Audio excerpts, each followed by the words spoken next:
Bonjour, voilà la leçon sur les articles. Donc en anglais, il y a 3 articles. A, an et son pluriel some, the et enfin l'article 0. D'abord, pour a et an, c'est l'article indéfini. Donc il y a le pluriel some. Il y a les prononciations fortes, a et an, et les prononciations faibles, a et un. Normalement, on utilise les prononciations faibles. Donc on dit a dog, an answer. Mais si on veut mettre un accent sur le mot, on utilise la prononciation forte. Donc si je dis I didn't say it was the only answer, I said it was an answer. Donc là, je mets l'accent sur le fait que c'est une réponse et pas la seule réponse. Donc je dis an answer parce que c'est accentué. Mais sinon, normalement, on dit an answer. An answer. Bon. Donc on a A ou A devant un son de consonne et an ou un devant un son de voyelle. Ce qu'il faut savoir, c'est qu'en anglais, y et w sont considérés comme des sons de consonne. Donc, on va regarder ces questions-ci. Donc, est-ce qu'on dit a ou an? Donc, numéro 1, on dit a dog. 2, an apple. 3, numéro 3, a house. Et donc, remarquez que le H est prononcé en anglais. On ne dit pas an house, non, on dit a house. Donc le son c'est et c'est un son de consonne, c'est une consonne. Donc on dit a house. Okay? A house. 4, an issue. 5, a friend. Numéro 6, c'est un peu compliqué. A union. Donc ce n'est pas an, parce que ça se prononce union. Donc le premier son, c'est y. Y. Union. Et donc y, c'est un son de consonne. Et donc c'est comme si ça commençait par une consonne. On dit a union. On dit an uncle, un oncle. But a union, une union. Uncle commence par une voyelle, a, alors que union commence par une consonne, y. Numéro 7, c'est compliqué parce qu'on a un H silencieux. Donc on dit an hour. Parce qu'on ne dit pas hour, on dit house, c'est vrai, mais on ne dit pas hour. C'est un H, c'est assez rare, c'est un H silencieux. Donc on dit an hour.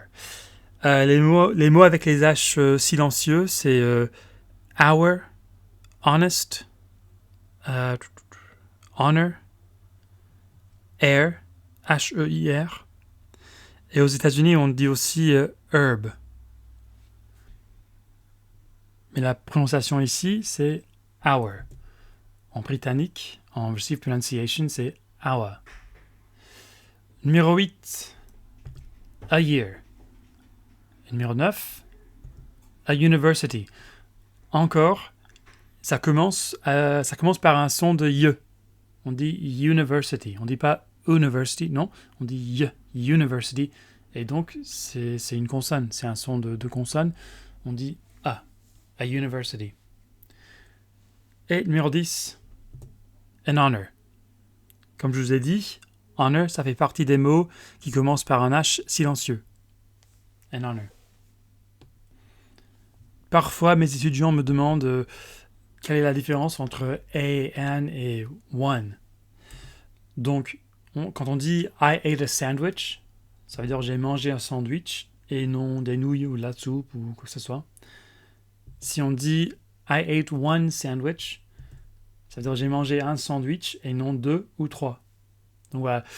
Donc le sens de ces deux phrases n'est pas trop différent, mais les deux phrases s'utilisent dans des contextes différents. Ensuite, des remarques sur a et an. En français, on dit il est médecin. En anglais, on dit he is a doctor. Donc pour les professions, En français, on n'a pas d'article. Et en anglais, on a un article indéfini. On dit je suis avocat. En français, en anglais, c'est I am a lawyer. I am a lawyer. Bien, elle est ingénieure. She is an engineer. She is an engineer. Et parfois en français, on dit qu'elle au début d'une phrase comme quelle surprise. En anglais, c'est what a surprise. Quelle bonne idée. What a good idea. Ensuite, the, l'article défini. Et encore ici, il y a deux prononciations. La prononciation forte, the, et la prononciation faible, the. Donc normalement, c'est faible, on dit the dog, the film. Donc comme en français, c'est comme le, la ou les, et ça renvoie au déjà dit.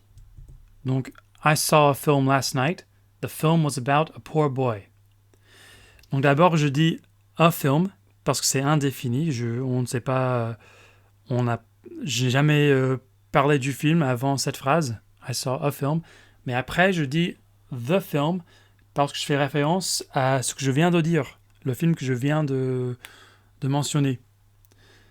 Donc, c'est qu'en français, vous dites j'ai vu un film hier soir. Le film traitait d'un pauvre garçon.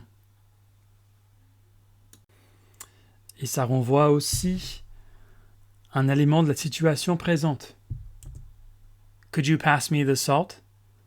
Parce que là, j'imagine qu'on est à table, on mange, et il y a du sel devant nous, et c'est clair que je parle du sel qui est devant nous, pas une autre salière.